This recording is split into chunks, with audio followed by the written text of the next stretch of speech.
Colossiens chapitre 3, verset 14. Aujourd'hui, je vais vous parler du niveau le plus élevé de la guerre spirituelle, du niveau le plus élevé de la guerre spirituelle.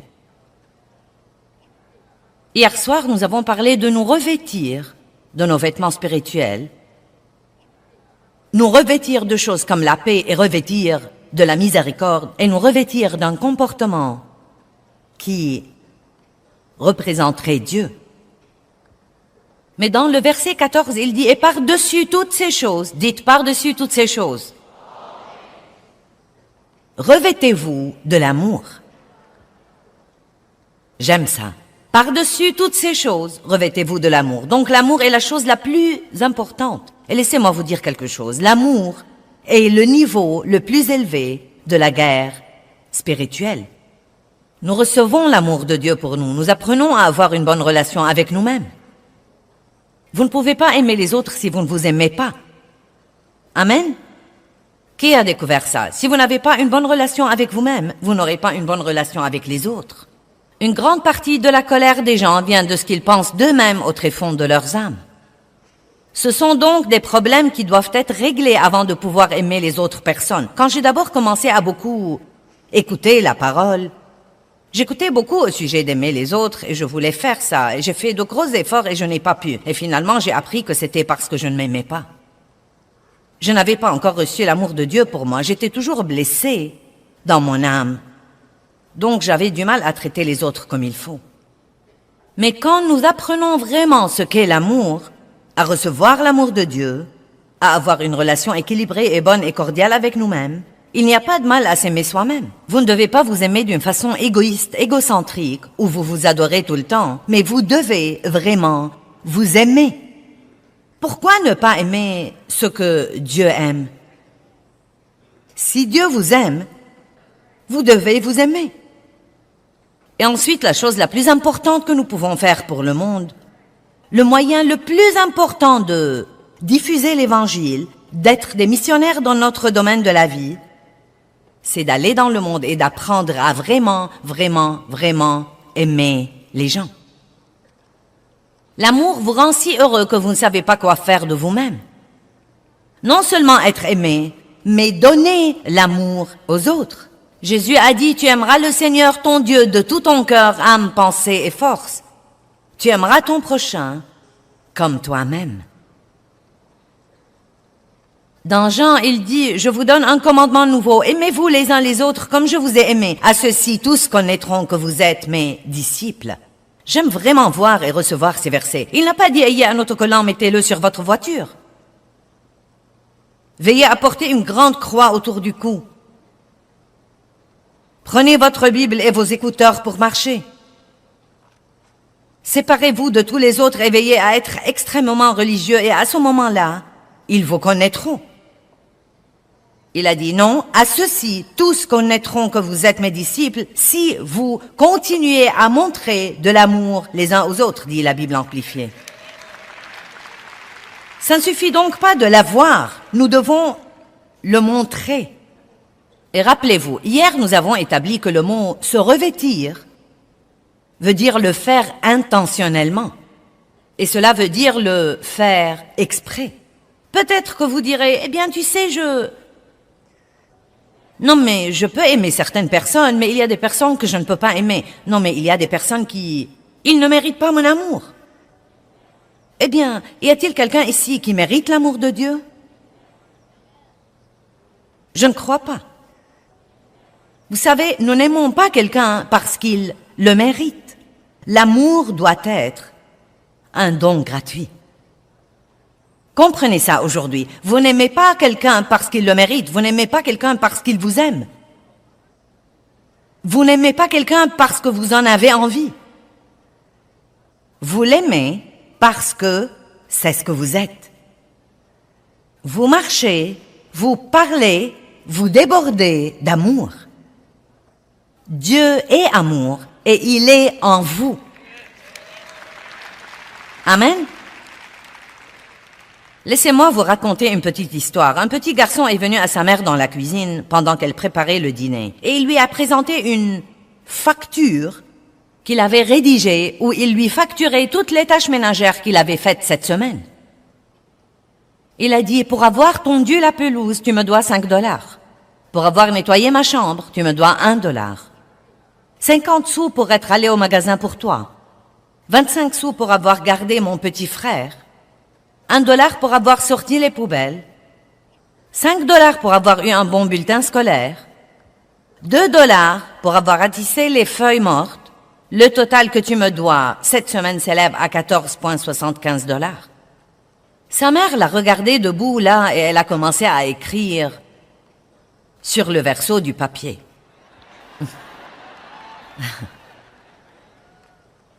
Et elle lui lisait comme elle écrivait. Pour les 9 mois où je t'ai porté quand tu grandissais au-dedans de moi, c'est gratuit. Pour toutes les nuits où je t'ai veillé, je t'ai soigné et j'ai prié pour toi, c'est gratuit. Pour tous les moments difficiles et toutes les larmes que tu m'as fait verser au cours des années, c'est gratuit.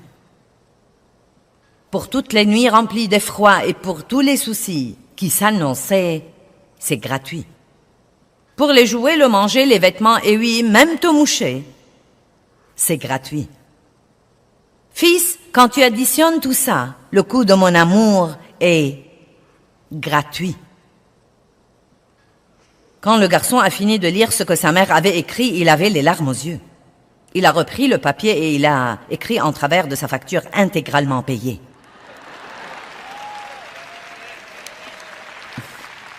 Amen. Nous devons nous rendre compte que nous ne pouvons pas, je veux que vous compreniez ceci, nous ne pouvons pas faire payer notre amour aux autres. Nous ne pouvons pas trouver de petits moyens pour leur faire payer notre amour. Eh bien, si tu es gentil avec moi, je t'aimerai. Si tu es bon envers moi, je serai bon envers toi. Si tu fais des choses pour moi, je ferai des choses pour toi. Ce n'est pas l'amour de Dieu. Ce peut être un genre d'amour temporel, mais ce n'est pas le genre d'amour auquel Dieu nous appelle. Le genre d'amour auquel Dieu nous appelle est quelque chose que nous pouvons absolument faire exprès, quel que soit ce que vous pensez de quelqu'un, et je peux vous garantir que si vous prenez des mesures pour vous revêtir de l'amour et commencer à marcher dans l'amour, vos sentiments vous rattraperont.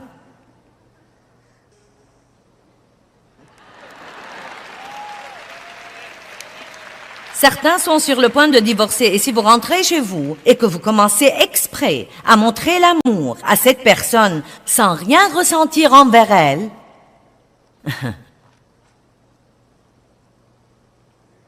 vous pourriez finir par voir un changement dans votre vie.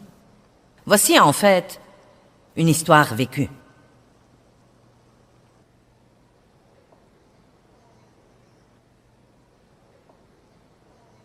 Un ministre parle d'une femme qui a quitté son bureau, pleine de haine envers son mari.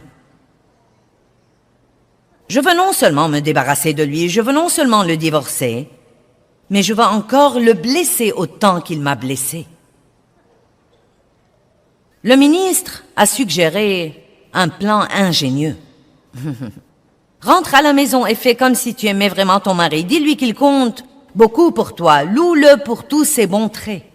Donne-toi beaucoup de mal pour être aussi gentille, prévenante et généreuse que possible. N'épargne aucun effort pour lui plaire. Aime-le, fais-lui croire que tu l'aimes et quand tu le convaincs de ton amour éternel et que tu ne peux pas vivre sans lui, à ce moment-là, lâche la bombe et dis-lui que tu demandes le divorce. Cela le blessera vraiment. Et bon sang, sera-t-il surpris? Et elle a fait ça avec enthousiasme. Elle a joué à ce jeu pendant 2 mois. Elle a joué ce rôle. Elle s'est comportée comme si elle l'aimait. Et elle pensait pendant tout ce temps-là combien elle pouvait le blesser à la fin. Elle a continué à faire ça. Elle n'a jamais rappelé le ministre. 2 mois plus tard, il l'a appelé et lui a dit « Es-tu prête pour demander le divorce ?» Elle a dit « Divorce ?» Jamais. J'ai finalement découvert que je l'aime vraiment. Allez, vous pouvez applaudir un peu plus fort que ça.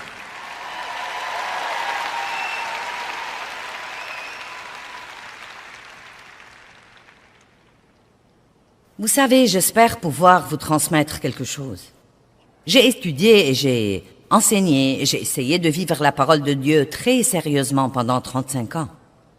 J'ai été chrétienne beaucoup plus longtemps que ça, mais je ne suis devenue vraiment sérieuse que depuis environ 35 ans. Donc si vous êtes parmi ceux qui ne sont pas encore sérieux, vous pourriez prendre cette décision aujourd'hui. Et cela veut dire que vous allez vraiment étudier la parole puis apprendre à vivre en conséquence. Non seulement la lire, mais apprendre à la laisser guider votre vie. Et j'ai appris au cours de ces années beaucoup de choses puissantes, merveilleuses. Mais il y a peut-être 15 ou 20 ans, Dieu m'a enseigné quelque chose sur l'amour qui m'a vraiment changé la vie. Je voyais toujours en rêve que j'étais en route pour une de mes conférences, mais que j'étais en pyjama. Et nous envoyons d'avance des camions qui portent tout notre matériel. 7 semi-remorques qui vont avec tous ces trucs dont nous avons besoin pour planter ce décor quand vous venez là. Beaucoup de travail a lieu avant que vous ne veniez. Et nous emballons et nous envoyons d'avance les vêtements que nous allons porter dans les conférences. Et donc, je me tenais derrière le rideau, on jouait de la musique, il est temps que je sorte et prêche, mais mes vêtements ne sont pas là. Et je remettais ça tant que je pouvais, mais j'ai dû finalement y aller et monter en chair en portant mon pyjama, et j'étais si embarrassée. Et ce rêve revenait sans arrêt. Et ensuite, au bout d'un certain temps, Dieu m'a révélé ces versets au sujet de se revêtir et de se dépouiller, et le verset d'Apocalypse au sujet de rester alerte, de rester éveillé et de garder ses vêtements. Et ensuite, j'ai vu ce verset au sujet de se revêtir de l'amour. Et Dieu m'a donné l'interprétation de mon rêve. Il a dit, tu n'es pas vêtu comme il faut dans l'esprit quand tu montes en chair. Tu as beaucoup de choses, tu as un don d'enseignement, mais tu dois accroître ta marche dans l'amour. Tu dois te revêtir de l'amour.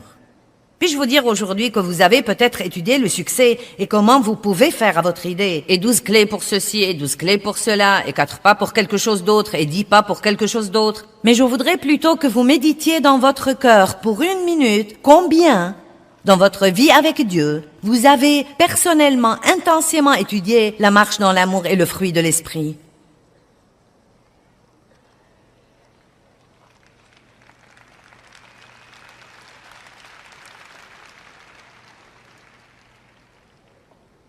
Est-ce que vous savez même qu'est-ce que l'amour? Eh bien, 1 Corinthiens 13 dit que l'amour est patient. Nous pouvons voir l'amour. L'amour est patient. Il est bon, il est humble, il n'est pas jaloux, il n'est pas envieux, il n'est pas impoli, il n'est pas grossier, il n'est pas égoïste et égocentrique, il ne cherche pas son intérêt ou son bon plaisir. L'amour ne soupçonne point le mal, il ne renonce jamais, il n'abandonne jamais. Donc on peut voir l'amour et on peut le ressentir. Et nous devons l'étudier. Non seulement nous étreindre de temps à autre à l'église et dire « Je t'aime de l'amour du Seigneur », nous devons étudier l'amour. Nous devons savoir ce que c'est, parce que c'est la chose la plus importante pour Dieu, et il n'y a pas moyen de vaincre le diable si nous n'avons pas une bonne, saine, forte, vibrante et intense marche dans l'amour.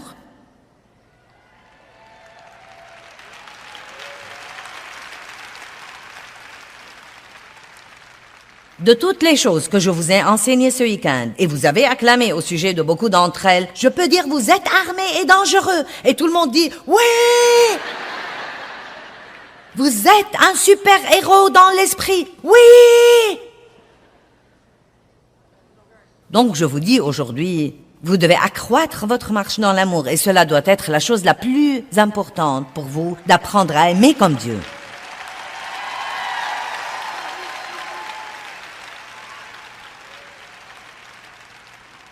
Et j'ai appris, il y a une bonne quinzaine d'années, que je pouvais faire les choses exprès, que je ne devais pas en avoir envie.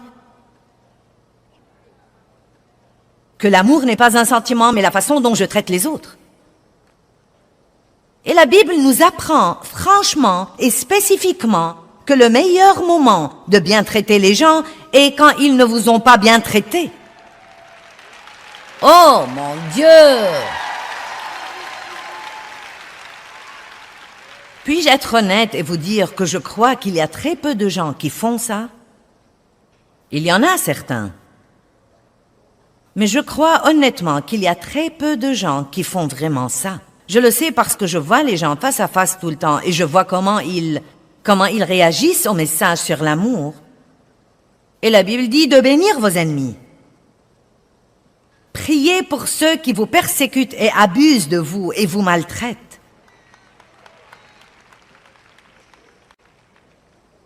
Vous voyez, ça n'a aucun sens pour nous. Mais avez-vous remarqué que beaucoup de choses dans l'économie de Dieu n'ont aucun sens? Les premiers seront derniers et les derniers seront premiers. Si vous voulez plus, donnez un peu de ce que vous avez. Et ainsi de suite. Si vous voulez être grand dans le royaume, vous devez être le serviteur de tous. Le moyen d'être puissant dans le royaume de Dieu est pratiquement l'opposé du moyen d'être puissant dans le monde.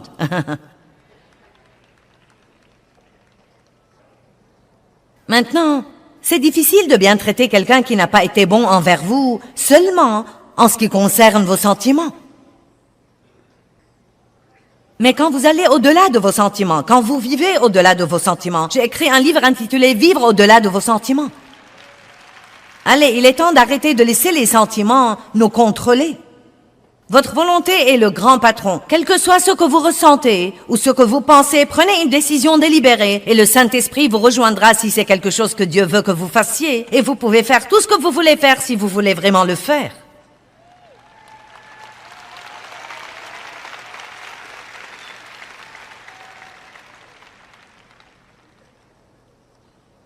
Apprenez à aimer les gens exprès. 2 petites histoires. Disons qu'un pasteur est un jeune homme dans son église. Il l'a aimé, il l'a élevé, il l'a conseillé, il l'a promu au poste de pasteur adjoint. Et tout en fait allait bien. Ils faisaient du bon travail ensemble. Mais ce jeune homme était mécontent de quelque chose. Il y avait quelque chose où il n'avait pas fait à son idée comme il croyait qu'il devrait. Qui sait, peut-être qu'il ne gagnait pas autant d'argent qu'il croyait qu'il aurait dû gagner ou qu'il ne s'est pas vu attribuer de mérite.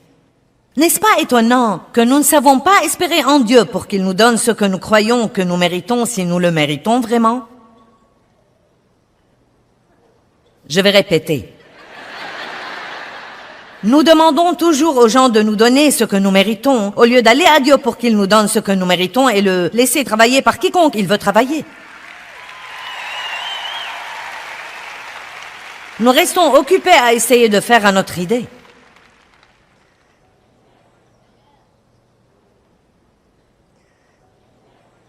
Et donc, disons que ce jeune homme était mécontent, et donc il a commencé à provoquer des dissensions dans l'église. Et écoutez, c'est une histoire inventée, mais elle arrive dans les églises tout le temps. Donc il a parlé aux membres de la congrégation avec qui il était ami, et je crois que je vais fonder une église, je crois, vous savez, qu'en pensez-vous? Est-ce que vous viendrez avec moi si je fonde une autre église? Et peu de temps après, environ, vous savez, peut-être 30% de la congrégation sont allés avec lui.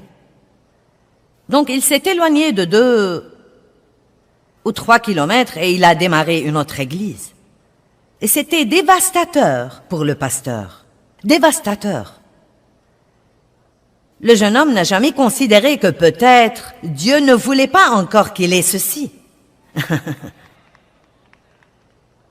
Peut-être qu'il n'a jamais considéré que quelle que soit la chose dont il voulait s'attribuer le mérite, que Dieu voulait qu'il la fasse avec un cœur plus pur et que Dieu ne l'a pas laissé avoir le mérite exprès parce qu'il le testait. Nous voulons toujours être applaudis et remarqués pour tout ce que nous faisons, mais Dieu très souvent cache aux autres ce que nous avons fait parce qu'ils nous testent pour voir si nous avons un cœur pur. J'ai fait ça et personne ne m'a remercié. Est-ce que vous l'avez fait pour être remercié ou est-ce que vous l'avez fait pour Dieu?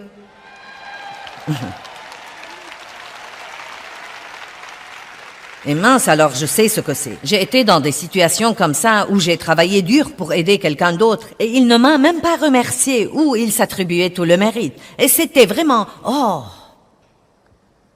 c'était déchirant. Mais je rends grâce à Dieu de m'avoir donné la grâce de m'humilier. Vous savez, l'humilité, c'est ça. Cela veut dire rester en bas. Humiliez-vous donc sous la main puissante de Dieu, afin qu'il vous élève en son temps, au temps convenable, et qu'il vous exalte. Eh bien, donc le jeune homme avait tort. Il ne fait aucun doute que ce qu'il a fait est mauvais. Il est mauvais. Mais comment le pasteur devrait s'y prendre avec ça? Devrait-il être plein de ressentiment et gronder le jeune homme? Devrait-il monter en chair et dire aux gens que ce type est mauvais et que les gens devraient s'éloigner de lui? Vous savez ce qu'il devrait faire? Je crois qu'il devrait lui acheter sa première sono.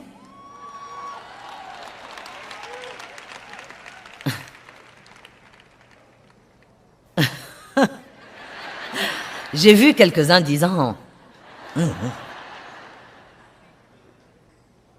Maintenant vous dites, eh bien, ça n'a aucun sens. Ça n'a aucun sens dans le royaume naturel, mais bon sens, ça se comprend dans le royaume de l'esprit.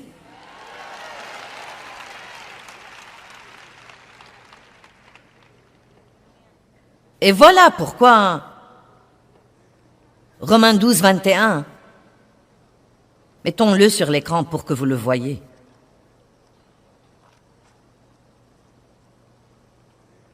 Écoutez ce qu'il dit, ne te laisse pas vaincre par le mal, mais surmonte et maîtrise le mal par le bien. Laissons-le là pour une minute. Lisons ça au moins 3 fois. Ne te laisse pas vaincre, il vous donne une responsabilité. Donc il dit, ne te laisse pas vaincre par le mal, mais surmonte et maîtrise le mal par le bien. Cela veut dire que quand quelqu'un vous fait du tort, la meilleure façon de vous venger du diable, car notre lutte n'est pas contre le sang et la chair, mais contre les principautés et les autorités. Vous devez regarder au-delà de la personne ce que l'ennemi essaye de faire. Et le meilleur moyen de vaincre l'ennemi, c'est une certaine forme d'amour. Jésus a complètement détruit l'ennemi sur la croix en répandant la plus grande démonstration d'amour que le monde ait connue ou connaîtra jamais. Il a fait quelque chose qui était complètement injuste, complètement déraisonnable, très sacrificiel. Et à cause de ça, toutes les personnes qui seront jamais sur la planète auront l'espoir. Bon sang, ça alors. Vous dites, eh bien, pourquoi devrais-je l'aider à réussir? Voilà la chose que vous ne comprenez pas. Il ne réussira pas. Ne vous inquiétez pas pour son succès. Il ne réussira pas. Parce qu'on ne peut pas réussir quand on fait des choses comme ça. Mais si vous laissez son mauvais comportement vous rendre amer, maintenant vous abîmez votre propre succès.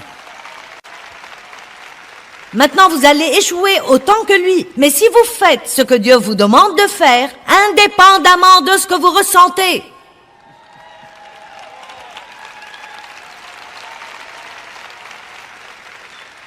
et si vous priez pour lui, bénir quelqu'un veut dire aussi dire du bien de lui. Quand quelqu'un vous maltraite, la pire chose au monde que vous puissiez faire, c'est de parler et de parler de ce qu'il vous a fait. Parler et parler, parler et parler, parler et parler. Il se peut que vous ayez besoin de vous décharger auprès de quelqu'un à qui vous faites confiance, mais vous ne devez pas essayer de nuire à la réputation de cette personne.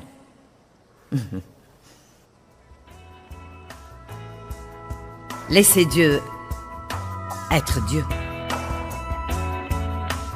Eh bien, je crois qu'apprendre à aimer comme Dieu nous aime est notre arme secrète la plus grande. Et c'est la forme la plus élevée de la guerre spirituelle. Et je crois que c'est surtout puissant quand nous choisissons d'aimer les gens qui nous ont blessés.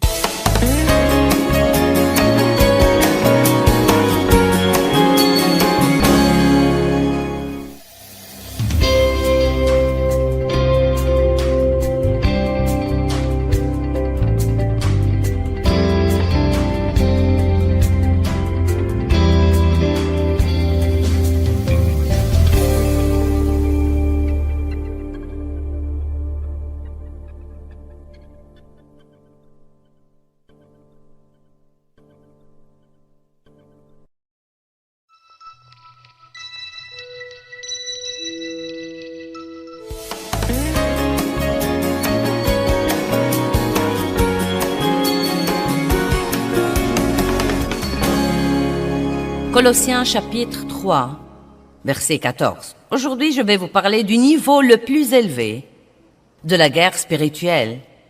Du niveau le plus élevé de la guerre spirituelle. Hier soir, nous avons parlé de nous revêtir de nos vêtements spirituels, nous revêtir de choses comme la paix et revêtir de la miséricorde et nous revêtir d'un comportement qui représenterait Dieu. Mais dans le verset 14, il dit « Et par-dessus toutes ces choses, dites par-dessus toutes ces choses, revêtez-vous de l'amour. » J'aime ça. Par-dessus toutes ces choses, revêtez-vous de l'amour. Donc l'amour est la chose la plus importante. Et laissez-moi vous dire quelque chose. L'amour est le niveau le plus élevé de la guerre spirituelle. Nous recevons l'amour de Dieu pour nous. Nous apprenons à avoir une bonne relation avec nous-mêmes. Vous ne pouvez pas aimer les autres si vous ne vous aimez pas. Amen? Qui a découvert ça? Si vous n'avez pas une bonne relation avec vous-même, vous n'aurez pas une bonne relation avec les autres. Une grande partie de la colère des gens vient de ce qu'ils pensent d'eux-mêmes au tréfonds de leurs âmes. Ce sont donc des problèmes qui doivent être réglés avant de pouvoir aimer les autres personnes. Quand j'ai d'abord commencé à beaucoup écouter la parole, j'écoutais beaucoup au sujet d'aimer les autres et je voulais faire ça. Et j'ai fait de gros efforts et je n'ai pas pu. Et finalement, j'ai appris que c'était parce que je ne m'aimais pas. Je n'avais pas encore reçu l'amour de Dieu pour moi. J'étais toujours blessée dans mon âme. Donc j'avais du mal à traiter les autres comme il faut. Mais quand nous apprenons vraiment ce qu'est l'amour, à recevoir l'amour de Dieu, à avoir une relation équilibrée et bonne et cordiale avec nous-mêmes, il n'y a pas de mal à s'aimer soi-même. Vous ne devez pas vous aimer d'une façon égoïste, égocentrique, où vous vous adorez tout le temps, mais vous devez vraiment vous aimer. Pourquoi ne pas aimer ce que Dieu aime? Si Dieu vous aime, vous devez vous aimer. Et ensuite, la chose la plus importante que nous pouvons faire pour le monde, le moyen le plus important de diffuser l'Évangile, d'être des missionnaires dans notre domaine de la vie, c'est d'aller dans le monde et d'apprendre à vraiment, vraiment, vraiment aimer les gens. L'amour vous rend si heureux que vous ne savez pas quoi faire de vous-même. Non seulement être aimé, mais donner l'amour aux autres. Jésus a dit, tu aimeras le Seigneur ton Dieu de tout ton cœur, âme, pensée et force. Tu aimeras ton prochain comme toi-même.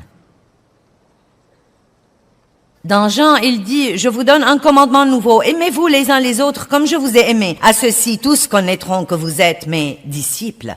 J'aime vraiment voir et recevoir ces versets. Il n'a pas dit, ayez un autocollant, mettez-le sur votre voiture. Veillez à porter une grande croix autour du cou. Prenez votre Bible et vos écouteurs pour marcher. Séparez-vous de tous les autres et veillez à être extrêmement religieux et à ce moment-là, ils vous connaîtront.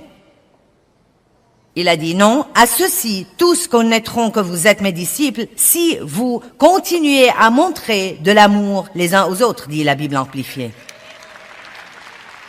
Ça ne suffit donc pas de l'avoir, nous devons le montrer. Et rappelez-vous, hier nous avons établi que le mot « se revêtir » veut dire le faire intentionnellement. Et cela veut dire le faire exprès. Peut-être que vous direz, eh bien, tu sais, Non, mais je peux aimer certaines personnes, mais il y a des personnes que je ne peux pas aimer. Non, mais il y a des personnes qui... Ils ne méritent pas mon amour. Eh bien, y a-t-il quelqu'un ici qui mérite l'amour de Dieu? Je ne crois pas. Vous savez, nous n'aimons pas quelqu'un parce qu'il le mérite. L'amour doit être un don gratuit. Comprenez ça aujourd'hui. Vous n'aimez pas quelqu'un parce qu'il le mérite. Vous n'aimez pas quelqu'un parce qu'il vous aime. Vous n'aimez pas quelqu'un parce que vous en avez envie. Vous l'aimez parce que c'est ce que vous êtes. Vous marchez, vous parlez, vous débordez d'amour. Dieu est amour et il est en vous.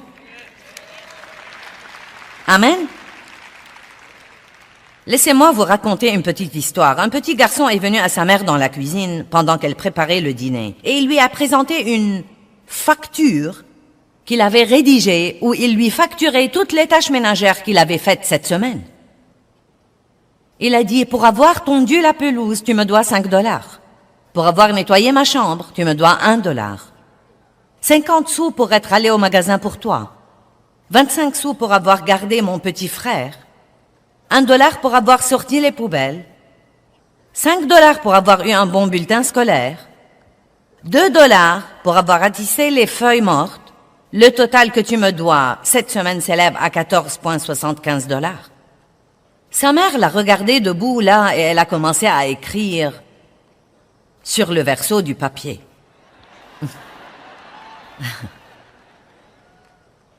Et elle lui lisait comme elle écrivait. Pour les 9 mois où je t'ai porté quand tu grandissais au-dedans de moi, c'est gratuit. Pour toutes les nuits où je t'ai veillé, je t'ai soigné et j'ai prié pour toi, c'est gratuit. Pour tous les moments difficiles et toutes les larmes que tu m'as fait verser au cours des années, c'est gratuit. Pour toutes les nuits remplies d'effroi et pour tous les soucis qui s'annonçaient, c'est gratuit. Pour les jouets, le manger, les vêtements et oui, même te moucher, c'est gratuit.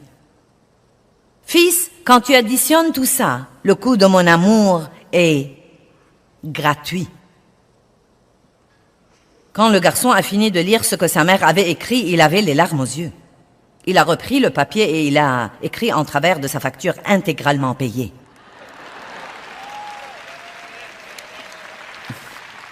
Amen. Nous devons nous rendre compte que nous ne pouvons pas, je veux que vous compreniez ceci, nous ne pouvons pas faire payer notre amour aux autres. Nous ne pouvons pas trouver de petits moyens pour leur faire payer notre amour. Eh bien, si tu es gentil avec moi, je t'aimerai. Si tu es bon envers moi, je serai bon envers toi. Si tu fais des choses pour moi, je ferai des choses pour toi. Ce n'est pas l'amour de Dieu. Ce peut être un genre d'amour temporel, mais ce n'est pas le genre d'amour auquel Dieu nous appelle. Le genre d'amour auquel Dieu nous appelle est quelque chose que nous pouvons absolument faire exprès, quel que soit ce que vous pensez de quelqu'un, et je peux vous garantir que si vous prenez des mesures pour vous revêtir de l'amour et commencer à marcher dans l'amour, vos sentiments vous rattraperont.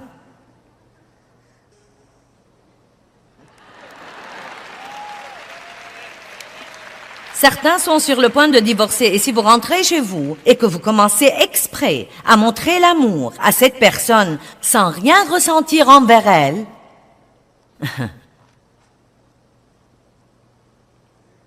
vous pourriez finir par voir un changement dans votre vie. Voici en fait une histoire vécue.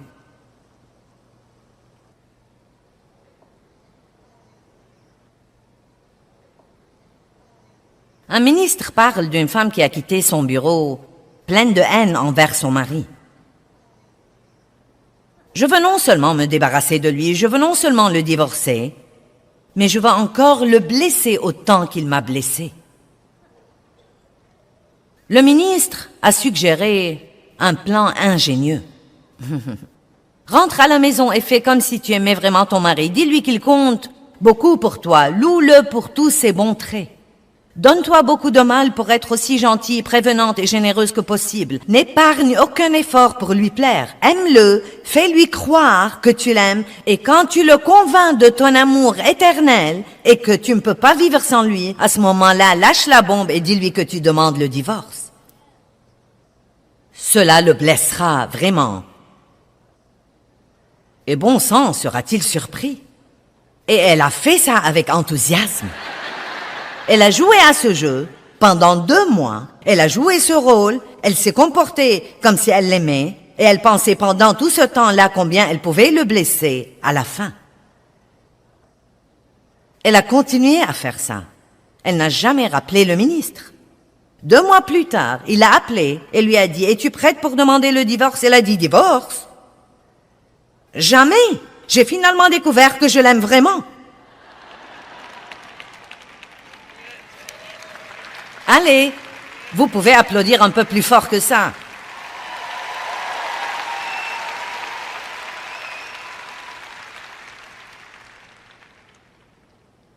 Vous savez, j'espère pouvoir vous transmettre quelque chose. J'ai étudié et j'ai enseigné et j'ai essayé de vivre la parole de Dieu très sérieusement pendant 35 ans. J'ai été chrétienne beaucoup plus longtemps que ça, mais je ne suis devenue vraiment sérieuse que depuis environ 35 ans. Donc, si vous êtes parmi ceux qui ne sont pas encore sérieux, vous pourriez prendre cette décision aujourd'hui. Et cela veut dire que vous allez vraiment étudier la parole puis apprendre à vivre en conséquence. Non seulement la lire, mais apprendre à la laisser guider votre vie. Et j'ai appris au cours de ces années beaucoup de choses puissantes, merveilleuses. Mais il y a peut-être 15 ou 20 ans, Dieu m'a enseigné quelque chose sur l'amour qui m'a vraiment changé la vie. Je voyais toujours en rêve que j'étais en route pour une de mes conférences, mais que j'étais en pyjama. Et nous envoyons d'avance des camions qui portent tout notre matériel. 7 semi-remorques qui vont avec tous ces trucs dont nous avons besoin pour planter ce décor quand vous venez là. Beaucoup de travail a lieu avant que vous ne veniez. Et nous emballons et nous envoyons d'avance les vêtements que nous allons porter dans les conférences. Et donc, je me tenais derrière le rideau. On jouait de la musique. Il est temps que je sorte et prêche, mais mes vêtements ne sont pas là. Et je remettais ça tant que je pouvais, mais j'ai dû finalement y aller et monter en chair en portant mon pyjama, et j'étais si embarrassée. Et ce rêve revenait sans arrêt. Et ensuite, au bout d'un certain temps, Dieu m'a révélé ces versets au sujet de se revêtir et de se dépouiller, et le verset d'Apocalypse au sujet de rester alerte, de rester éveillé et de garder ses vêtements. Et ensuite, j'ai vu ce verset au sujet de se revêtir de l'amour. Et Dieu m'a donné l'interprétation de mon rêve. Il a dit, tu n'es pas vêtu comme il faut dans l'esprit quand tu montes en chair. Tu as beaucoup de choses, tu as un don d'enseignement, mais tu dois accroître ta marche dans l'amour. Tu dois te revêtir de l'amour. Puis-je vous dire aujourd'hui que vous avez peut-être étudié le succès et comment vous pouvez faire à votre idée, et 12 clés pour ceci, et 12 clés pour cela, et 4 pas pour quelque chose d'autre, et 10 pas pour quelque chose d'autre. Mais je voudrais plutôt que vous méditiez dans votre cœur pour 1 minute combien, dans votre vie avec Dieu, vous avez personnellement, intensément étudié la marche dans l'amour et le fruit de l'esprit.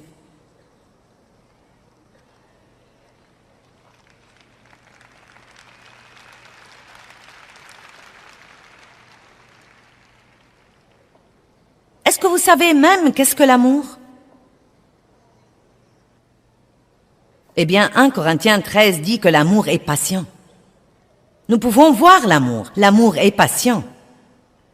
Il est bon, il est humble, il n'est pas jaloux, il n'est pas envieux, il n'est pas impoli, il n'est pas grossier, il n'est pas égoïste et égocentrique, il ne cherche pas son intérêt ou son bon plaisir.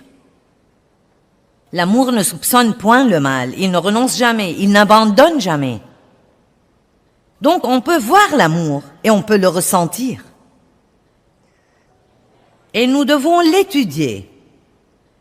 Non seulement nous étreindre de temps à autre à l'église et dire « Je t'aime » de l'amour du Seigneur, nous devons étudier l'amour.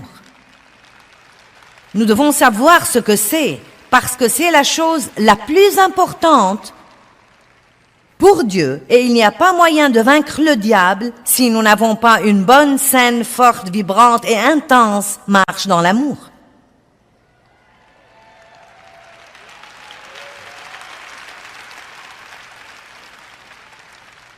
De toutes les choses que je vous ai enseignées ce week-end, et vous avez acclamé au sujet de beaucoup d'entre elles, je peux dire vous êtes armés et dangereux. Et tout le monde dit « Oui !» Vous êtes un super-héros dans l'esprit. Oui! Donc je vous dis aujourd'hui, vous devez accroître votre marche dans l'amour et cela doit être la chose la plus importante pour vous, d'apprendre à aimer comme Dieu.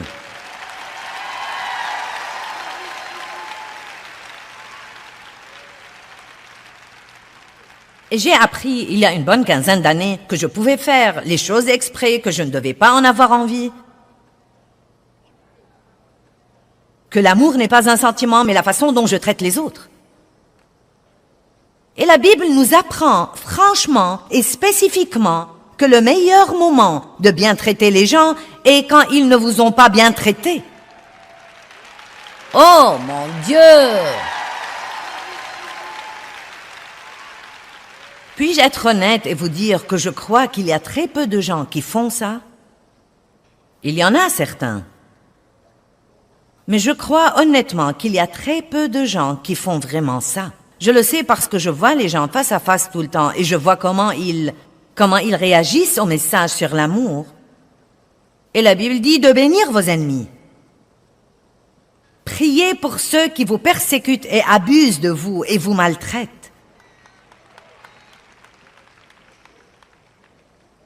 Vous voyez, ça n'a aucun sens pour nous.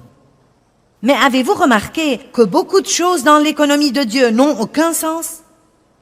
Les premiers seront derniers et les derniers seront premiers. Si vous voulez plus, donnez un peu de ce que vous avez. Et ainsi de suite. Si vous voulez être grand dans le royaume, vous devez être le serviteur de tous. Le moyen d'être puissant dans le royaume de Dieu est pratiquement l'opposé du moyen d'être puissant dans le monde.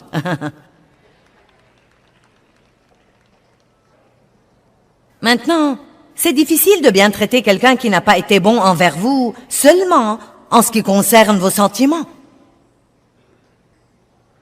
Mais quand vous allez au-delà de vos sentiments, quand vous vivez au-delà de vos sentiments, j'ai écrit un livre intitulé « Vivre au-delà de vos sentiments ». Allez, il est temps d'arrêter de laisser les sentiments nous contrôler. Votre volonté est le grand patron. Quel que soit ce que vous ressentez ou ce que vous pensez, prenez une décision délibérée et le Saint-Esprit vous rejoindra si c'est quelque chose que Dieu veut que vous fassiez. Et vous pouvez faire tout ce que vous voulez faire si vous voulez vraiment le faire.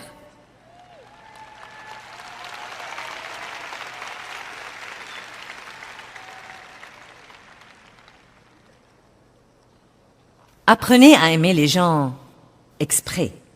Deux petites histoires. Disons qu'un pasteur est un jeune homme dans son église. Il l'a aimé, il l'a élevé, il l'a conseillé. Il l'a promu au poste de pasteur adjoint. Et tout en fait allait bien. Ils faisaient du bon travail ensemble. Mais ce jeune homme était mécontent de quelque chose. Il y avait quelque chose où il n'avait pas fait à son idée comme il croyait qu'il devrait. Qui sait? Peut-être qu'il ne gagnait pas autant d'argent qu'il croyait qu'il aurait dû gagner ou qu'il ne s'est pas vu attribuer de mérite. N'est-ce pas étonnant que nous ne savons pas espérer en Dieu pour qu'il nous donne ce que nous croyons que nous méritons si nous le méritons vraiment? Je vais répéter. Nous demandons toujours aux gens de nous donner ce que nous méritons, au lieu d'aller à Dieu pour qu'il nous donne ce que nous méritons et le laisser travailler par quiconque il veut travailler. Nous restons occupés à essayer de faire à notre idée.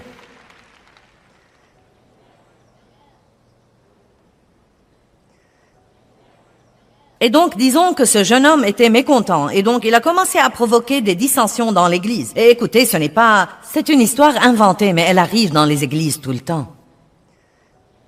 Donc il a parlé aux membres de la congrégation avec qui il était ami. Et je crois que je vais fonder une église, je crois. Vous savez, qu'en pensez-vous? Est-ce que vous viendrez avec moi si je fonde une autre église? Et peu de temps après, environ, vous savez, peut-être 30% de la congrégation sont allés avec lui. Donc il s'est éloigné de 2 ou 3 kilomètres et il a démarré une autre église. Et c'était dévastateur pour le pasteur. Dévastateur. Le jeune homme n'a jamais considéré que peut-être Dieu ne voulait pas encore qu'il ait ceci.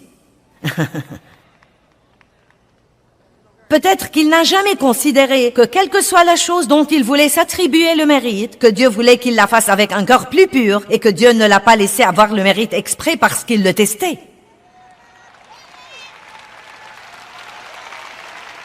Nous voulons toujours être applaudis et remarqués pour tout ce que nous faisons, mais Dieu très souvent cache aux autres ce que nous avons fait parce qu'il nous teste pour voir si nous avons un cœur pur. J'ai fait ça et personne ne m'a remercié. Est-ce que vous l'avez fait pour être remercié ou est-ce que vous l'avez fait pour Dieu?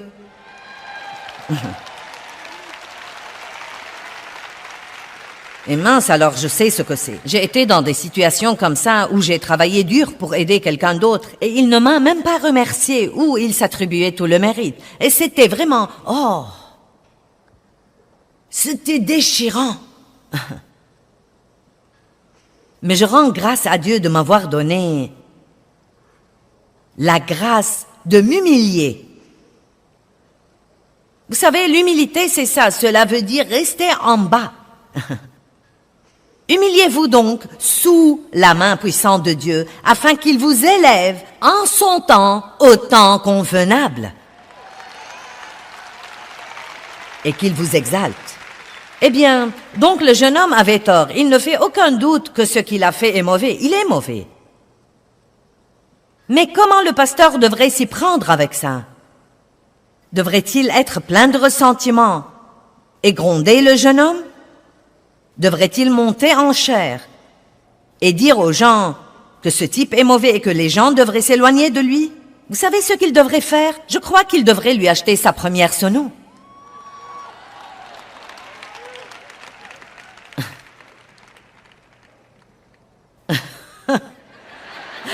J'ai vu quelques-uns disant...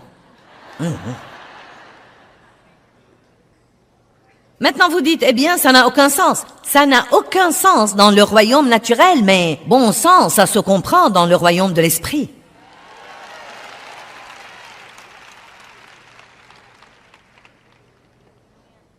Et voilà pourquoi Romains 12, 21, mettons-le sur l'écran pour que vous le voyez.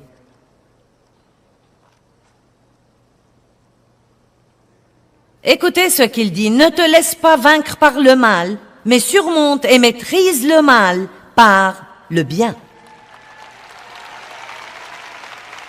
Laissons-le là pour une minute.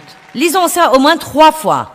Ne te laisse pas vaincre, il vous donne une responsabilité. Donc il dit, ne te laisse pas vaincre par le mal, mais surmonte et maîtrise le mal par le bien. Cela veut dire que quand quelqu'un vous fait du tort, la meilleure façon de vous venger du diable, car notre lutte n'est pas contre le sang et la chair, mais contre les principautés et les autorités. Vous devez regarder au-delà de la personne ce que l'ennemi essaye de faire. Et le meilleur moyen de vaincre l'ennemi, c'est une certaine forme d'amour. Jésus a complètement détruit l'ennemi sur la croix en répandant la plus grande démonstration d'amour que le monde ait connue ou connaîtra jamais. Il a fait quelque chose qui était complètement injuste, complètement déraisonnable, très sacrificiel. Et à cause de ça, toutes les personnes qui seront jamais sur la planète auront l'espoir. Bon sang, ça alors. Vous dites, eh bien, pourquoi devrais-je l'aider à réussir? Voilà la chose que vous ne comprenez pas. Il ne réussira pas. Ne vous inquiétez pas pour son succès. Il ne réussira pas. Parce qu'on ne peut pas réussir quand on fait des choses comme ça. Mais si vous laissez son mauvais comportement vous rendre amer, maintenant vous abîmez votre propre succès. Maintenant vous allez échouer autant que lui. Mais si vous faites ce que Dieu vous demande de faire, indépendamment de ce que vous ressentez,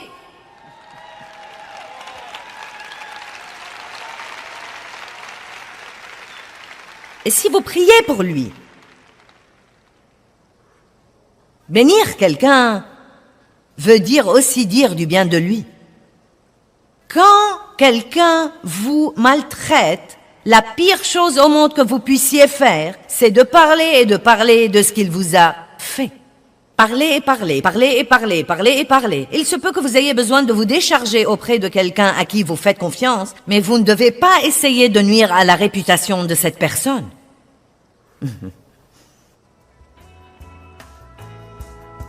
Laissez Dieu être Dieu.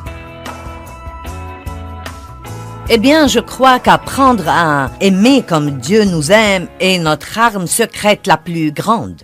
Et c'est la forme la plus élevée de la guerre spirituelle.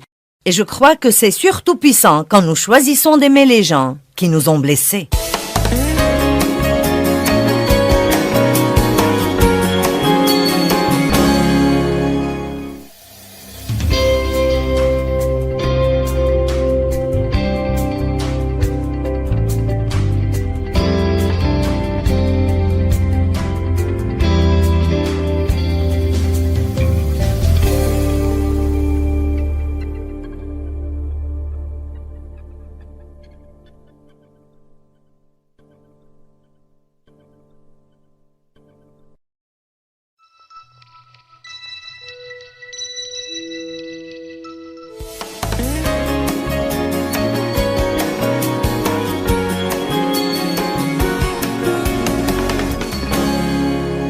Colossiens chapitre 3, verset 14. Aujourd'hui, je vais vous parler du niveau le plus élevé de la guerre spirituelle, du niveau le plus élevé de la guerre spirituelle.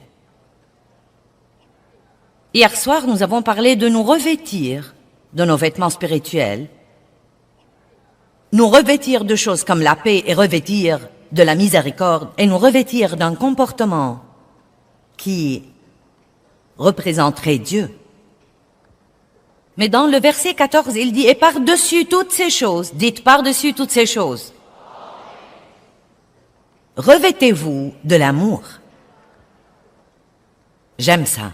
Par-dessus toutes ces choses, revêtez-vous de l'amour. Donc l'amour est la chose la plus importante. Et laissez-moi vous dire quelque chose. L'amour est le niveau le plus élevé de la guerre spirituelle. Nous recevons l'amour de Dieu pour nous. Nous apprenons à avoir une bonne relation avec nous-mêmes. Vous ne pouvez pas aimer les autres si vous ne vous aimez pas. Amen. Qui a découvert ça? Si vous n'avez pas une bonne relation avec vous-même, vous n'aurez pas une bonne relation avec les autres. Une grande partie de la colère des gens vient de ce qu'ils pensent d'eux-mêmes au tréfonds de leurs âmes.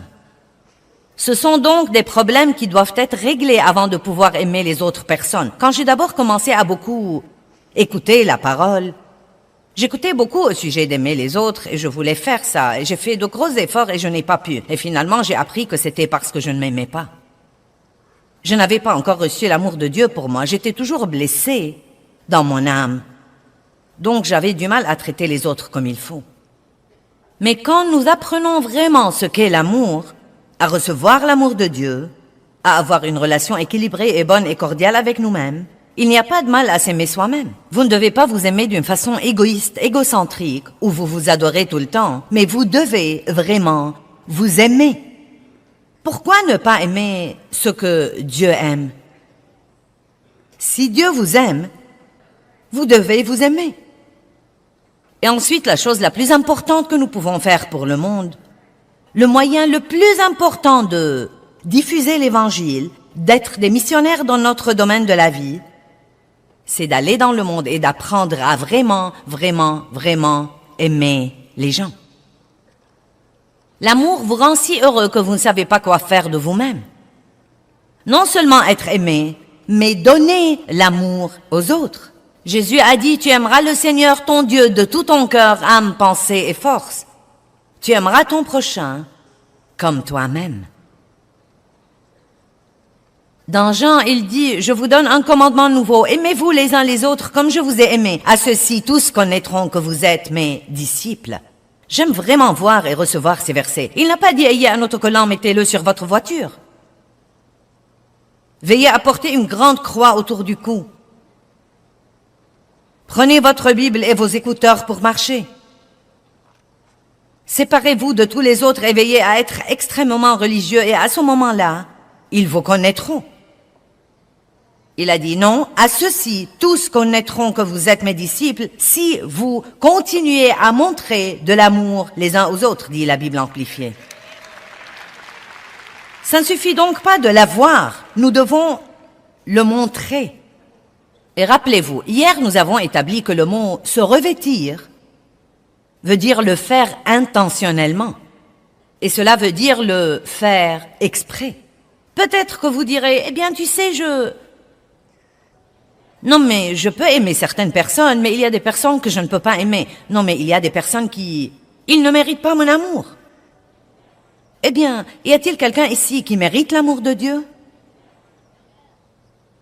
Je ne crois pas. Vous savez, nous n'aimons pas quelqu'un parce qu'il le mérite. L'amour doit être un don gratuit. Comprenez ça aujourd'hui. Vous n'aimez pas quelqu'un parce qu'il le mérite. Vous n'aimez pas quelqu'un parce qu'il vous aime. Vous n'aimez pas quelqu'un parce que vous en avez envie. Vous l'aimez parce que c'est ce que vous êtes. Vous marchez, vous parlez, vous débordez d'amour. Dieu est amour et il est en vous. Amen.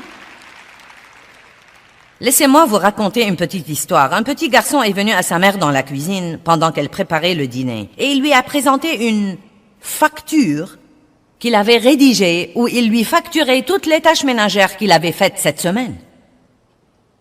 Il a dit, pour avoir tondu la pelouse, tu me dois $5. Pour avoir nettoyé ma chambre, tu me dois $1. 50 sous pour être allé au magasin pour toi. 25 sous pour avoir gardé mon petit frère. $1 pour avoir sorti les poubelles. $5 pour avoir eu un bon bulletin scolaire. $2 pour avoir ratissé les feuilles mortes. Le total que tu me dois cette semaine s'élève à $14,75. Sa mère l'a regardé debout là et elle a commencé à écrire sur le verso du papier.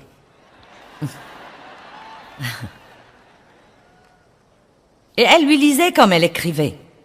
Pour les 9 mois où je t'ai porté quand tu grandissais au-dedans de moi, c'est gratuit. Pour toutes les nuits où je t'ai veillé, je t'ai soigné et j'ai prié pour toi, c'est gratuit. Pour tous les moments difficiles et toutes les larmes que tu m'as fait verser au cours des années, c'est gratuit. Pour toutes les nuits remplies d'effroi et pour tous les soucis qui s'annonçaient, c'est gratuit. Pour les jouets, le manger, les vêtements et oui, même te moucher, c'est gratuit. Fils, quand tu additionnes tout ça, le coût de mon amour est gratuit. Quand le garçon a fini de lire ce que sa mère avait écrit, il avait les larmes aux yeux. Il a repris le papier et il a écrit en travers de sa facture intégralement payée.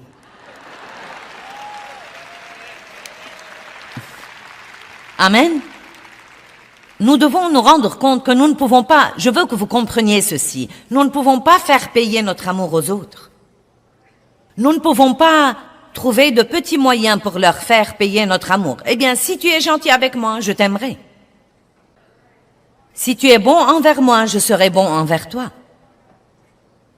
Si tu fais des choses pour moi, je ferai des choses pour toi. Ce n'est pas l'amour de Dieu. Ce peut être un genre d'amour temporel, mais ce n'est pas le genre d'amour auquel Dieu nous appelle. Le genre d'amour auquel Dieu nous appelle est quelque chose que nous pouvons absolument faire exprès, quel que soit ce que vous pensez de quelqu'un, et je peux vous garantir que si vous prenez des mesures pour vous revêtir de l'amour et commencer à marcher dans l'amour, vos sentiments vous rattraperont.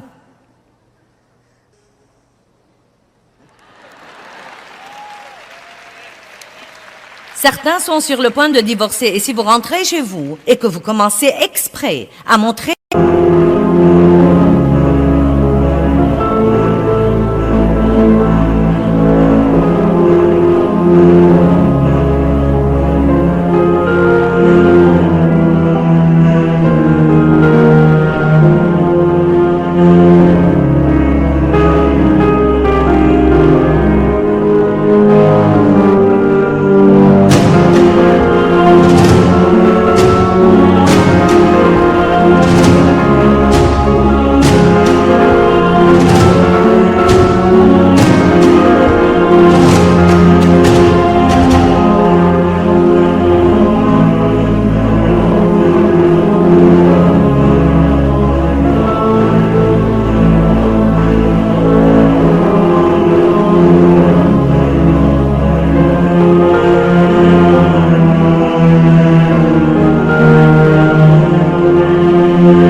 so high I'm hypnotized. What's up is down, what's left is right. Chasing stars and holding you.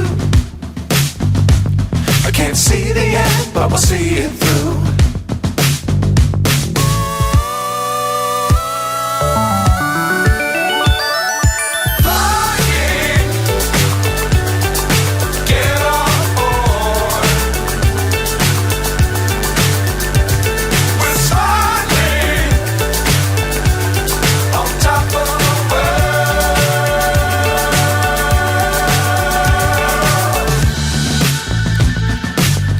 Times don't fly too high. Be sure to keep the ground in sight. Fly forever if you keep it tight. Love the world but keep the sky on your mind.